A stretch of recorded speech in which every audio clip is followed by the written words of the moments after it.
Tales of Tel'adar, from the perspective of Loon Overweiss. Chapter 2. Arrival in Dewvault, and events therein. I awoke to shouting. Some human kid was yelling at us from behind the palisade.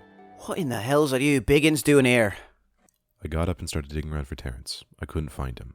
I then went to help Belzerin's men. They were cold.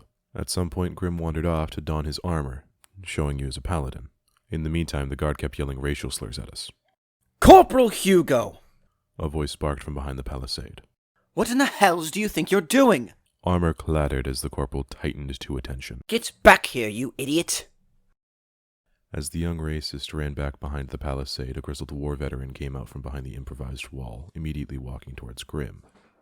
Belzerin then asked, For an introduction, would entourage be the right wording for our forces? Yeah, I think so. I said. Belzerin and his envoy. Ooh, that's much better.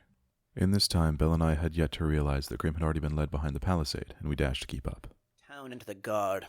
So, Paladin Grim, are you part...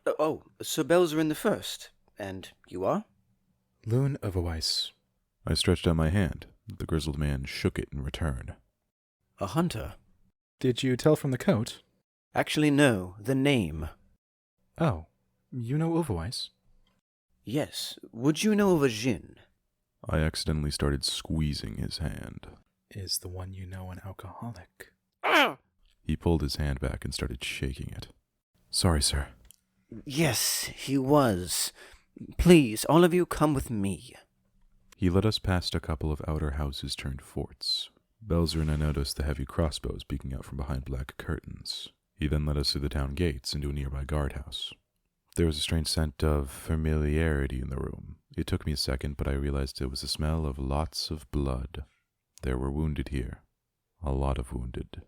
Wall to wall there were beds, and nurses ran about, and to my small knowledge of survival, either didn't know what they were doing or had been out of supplies. The grizzled warrior then led us into what was apparently his office. I say apparently because there was no desk, and only one wheelchair to speak of.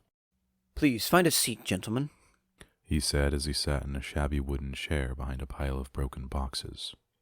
I do apologize for the lack of the desk. I had to donate it to the wall for the town's defense. Grim remained standing. Belzerin and I sat on a few discarded crates next to a wall, and Jack Smith leaned up against another wall. I'm Sergeant Dewvault. Do you know Ned the Vagabond? Who? Grim asked. A vagabond came through here some months ago and told my fortune. He said I would see a paladin, a knight, a wizard, and a hunter. He claimed that I was supposed to help you.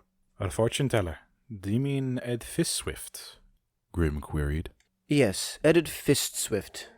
Who names their kid Eddard? I mean, Edmund and Edward are right there. Yeah, it's like your human name, Gregory. I chipped in.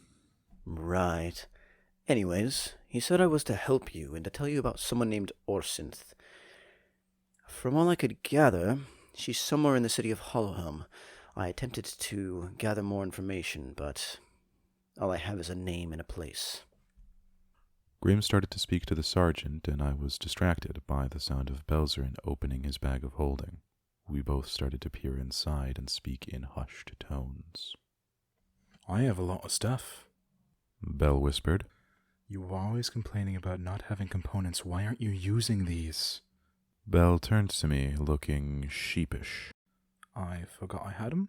I smacked him across the back of the head. Get to work, dumbass. It's Dumas. He growled. Anyway, I didn't have a workshop in for the longest. You had an entire damn keep. And only 2 weeks to work on my mask and Frank. Oh, right. And why didn't you take Frank with us? He hadn't been tested. Right, like you care about testing. Anyways, what's this? I picked up a glowing object. Don't touch that. Oh, you still have my books, too. Oh, right, and this thing. He hauled a large book out of the bag. A medical tome. I asked. Wait, what was that? As the book left my view, I couldn't understand what it was. Bell opened it and started reading. Gentlemen? I looked up and pulled the drawstring on the bag of holding. Yes? Your paladin friend has gone to assist my men. Can I help you with anything? I stood and approached the makeshift desk, unfurling the town map I had. Please Do tell me everything you can about the town. What do you want to know first? Literally anything. That is a wide range. Anywhere but residences. You know, like, I don't want to know where Tim lives. Firstly, Tim is a fine lad. I meant it as a generic name. I'm aware. His face cracked into a much unused grin. Well, there are a number of places I could start. There is an area that many townsfolk like, and I think you will as well. It's known as Erisek Stockyard. He pointed to a large building on what looked like an open part of town. They have, or had, a huge inventory. They've been having several issues with trading with Hollowhelm and anywhere up the river, and as such, they unfortunately have not been able to restock themselves. However, because of their size and the fact that they are an actual stockyard, they have been managing. We've been able to keep the town supplied because of them for quite some time. Do you think this would affect other towns in the area? I don't know. Hollowhelm is a large city, so they might be able to keep themselves supplied. I've only visited Rockfield once, but they seem like they could handle themselves, Goliaths and all. I do hold some concern for Lostspell. The only other large place is Kresk, but being only a burgship, they do have less mouths to feed, so that may help with any food issues. They also live in a valley. If they can do what they have been for years and ice fish off the river, then they might be all right. Sorry, what? The sergeant seemed to snap out of a haze. Right. Yes, I do recommend the stockyard. A fine couple owns it. Their son actually just joined as a guard. He's currently recuperating the hospital, actually. After that, there is the wharf with the dockyards.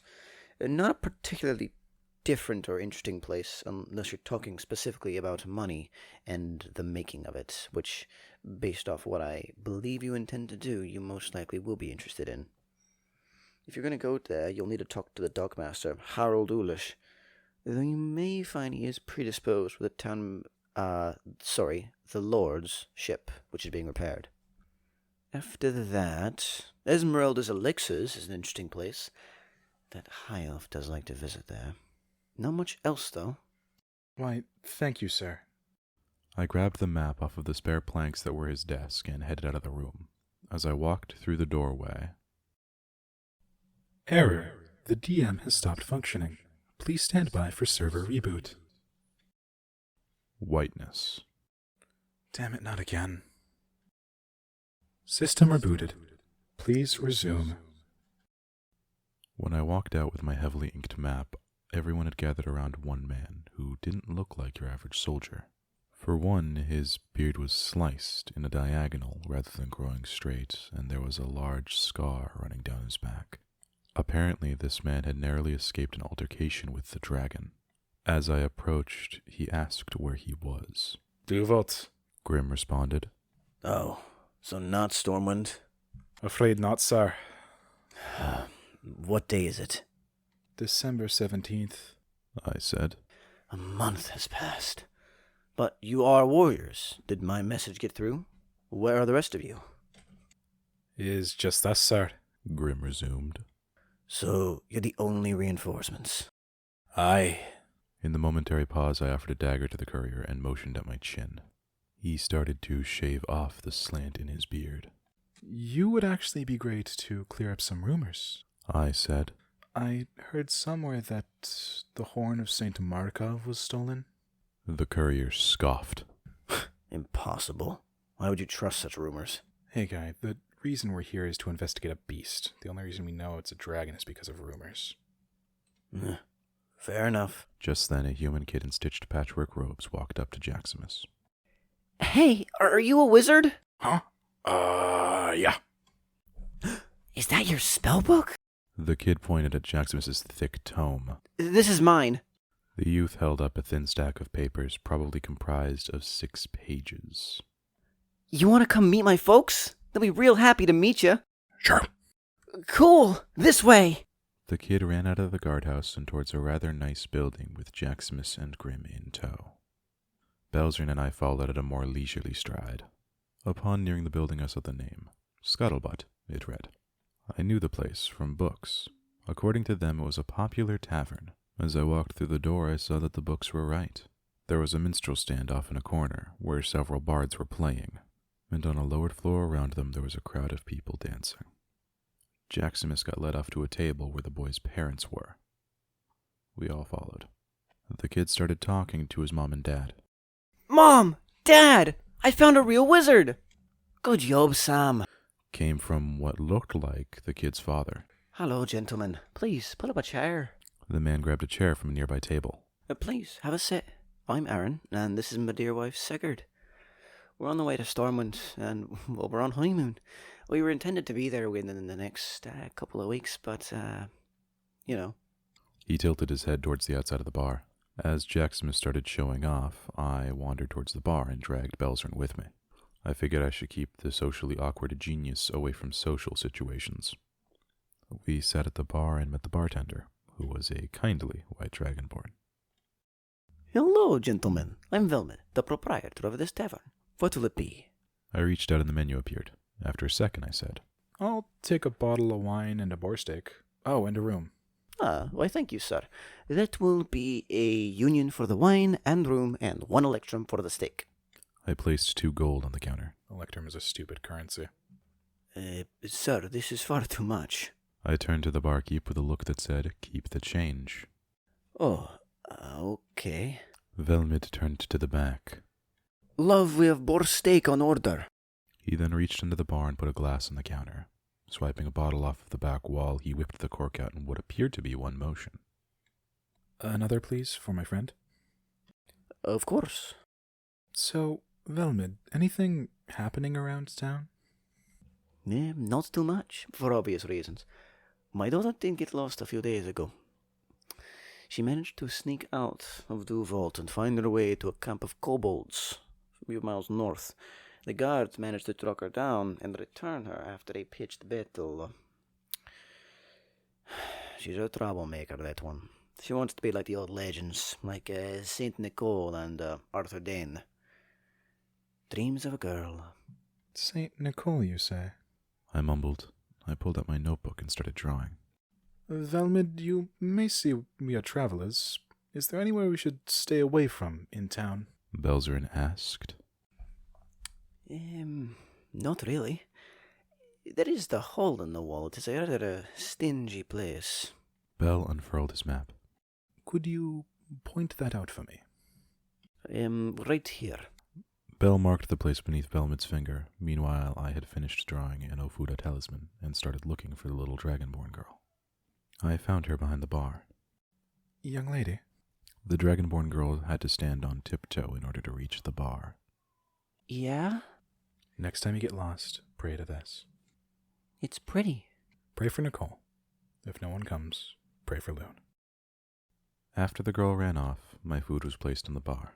It was a boar steak with potatoes, turnips, and sauce. Finally, some good freaking food. I thought. Raising the knife and fork to the plate, I noticed that Belzern was gone. Frantically, I whipped my head around to find him. He had gone back to the table with Jaximus and the man, Aaron. For the love of Selyun! In a bout of frustration, I took the glass in my left hand and balanced the plate on the same arm. At first, Velmid looked at me with worry, but as I stood and the plate didn't move, his expression changed to astonishment. I swiped up the bottle and headed towards the table. See, I need people. So if you're looking to move to Stormwind, I can give you a third of the price of the average lot in Stormwind. Bell was saying when I approached. That sounds like a rather fine idea. Aaron said. What do you think, Sigurd? I think that's wonderful. Sigurd replied. Bell gave them a rather strange grin. Perfect. I'll write up the contract. Bell pulled out his notebook and I sat next to him. Being minorly trained in Polskin law, I helped him make sure that he got all of the wording exactly right. After a little while, I headed back to the bar. Velmid, is there any place in the river where you're supposed to bathe? As you know, all you travelers, you never know how to take care of yourselves. Or, bathe. If you want, you can pay a union to use my personal bath. That would be wonderful. I placed a gold on the counter. Could we get that put together now? Sir, it's noon. With a bit of chaos in my eyes, I said. Velmid, it's been 4 weeks. Just not now, sir. I shrugged and went back to my food. After a while, Bell got the contract signed and he and Grim left the tavern. I finished eating and got up to go to the elixir shop. I saw Grim and Bell heading towards what looked to be a smithy. Entering the elixir house, it was lit, but no one was at the counter. Also, there wasn't a bell. Hello? A shrill shriek came from the back. Give me a minute! I stood, trying not to touch anything. Eventually, a rather small gnome came out from the back room. What do you want? I leaned over the counter to see her. To buy some goods? Oh, a customer. 1 second. There was a sharp thump as she kicked something behind the counter. She kicked it again. And again. Confounded dwarvish piece of... At that, the grinding of cogs was heard, as she suddenly appeared behind the counter, at the right height, almost spilling all of the potions in her arms. What can I do for you? I'm looking to buy some potions. What do you have? Well, some standard stuff. You need some healing potions? Sure, like 3. Oh, and could you fix these? I held out the diamond and agate talisman I got from Southlight. They're both broken, but I can attest to the diamond still working. It would take me about 100 years, and about 10 times that in platinum. What if I were to sell them to you? She appeared to appraise them. 220 unions. Each? Together. Oh, okay, fine, that'll do. Could I buy 3 healing potions with that? Sure. She placed down 3 vials, each filled with a blood-red fluid. All right. Anything else? What do you have? Let's see. She buried her nose in a thick stockbook. I've got poisons and a lot of things out of your price range. Not too fond of poisons. How about if you train a friend of mine? He's an aspiring artificer and wants to pick up alchemy. I don't know. My days of teaching are over. I'd have to see him. I'll bring him sometime. Actually, you look like a grandiose adventurer. I may have something special for you. She reached under the counter and hefted out a cubic bottle, about as large as the building stone of a cathedral. What in the hell's is that? I asked. Well, this is from something a few miles north of Stormwind. Pyros? You got a runny mouth, kid. Please. I can tell when walls have ears. I could sell it to you for 200 gold. I can't carry that. Well, I'll just put it back then. Wait, from 1 to 10, how much damage would this deal? 10. Give me 30 minutes. It'll cost you 20 gold. It's fine, just wait here. At that, I sprinted off towards the smithy shop, through a rather clear street. I found them talking to a black tabaxi in a shaded room when I got there.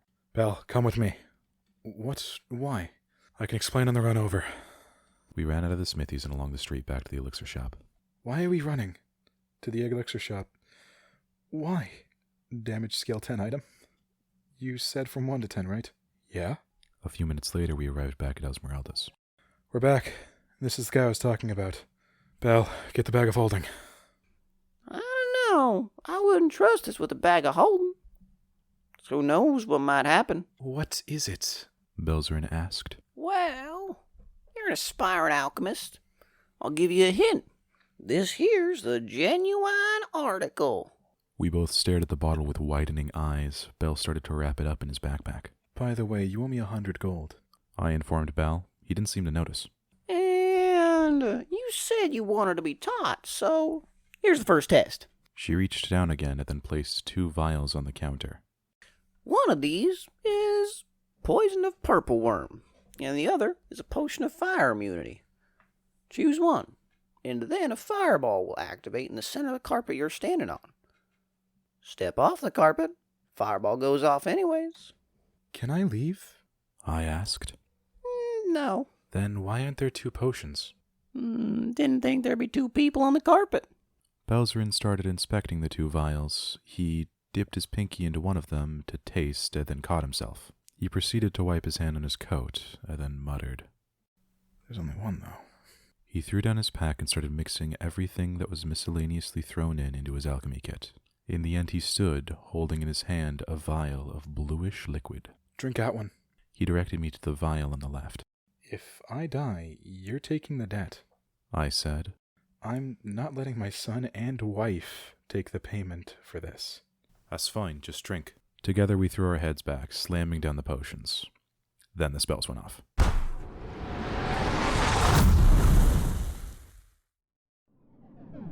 I suddenly had no control over my body. When I came back to, I got up and left, leaving Belzerin with the psychotic gnome. After leaving the elixir shop, I walked back to the scuttlebutt. Tossing a gold to Velmid, he said. Bits in the beck. After walking through a hallway beside the kitchen, I entered a more domestic area. Turning to the left, I found the bathroom. As I started to undress, I looked at the tall mirror. The markings on my chest had grown. Level increased. Character level 7. Level 5 Eldritch Knight. Level 2 Warlock of Selyun.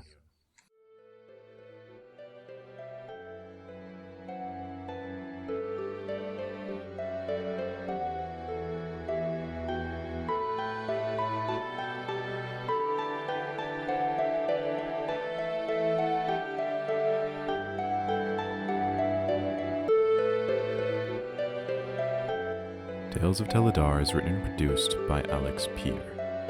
And Isaac Beckham. Tales of Tel'adar is based on a D&D campaign, DM'd by Isaac Beckham. The character Loon is played by Alex Peer. All player characters are voiced by Alex Peer. All non-player characters are voiced by Isaac Beckham. If you would like to further support this podcast, you can check out Nacho Warlock on Twitch and on YouTube. And if you'd like to support our Patreon, then go to Studio Warlock at patreon.com. For $3, you can get the full script of these podcasts and some weird animation frames that I kind of like. And for $6, I can pay Isaac. Guys, I need food. Also, if you subscribe to the $6 tier, you'll get some stuff that even I can't see. And I'll let Isaac take that. Little bits of detail that even Alex won't find out until his character's already bleeding to death on the ground. But this about wraps it up, so we here at Studio Warlock would just like to say, safe travels, and happy hunting.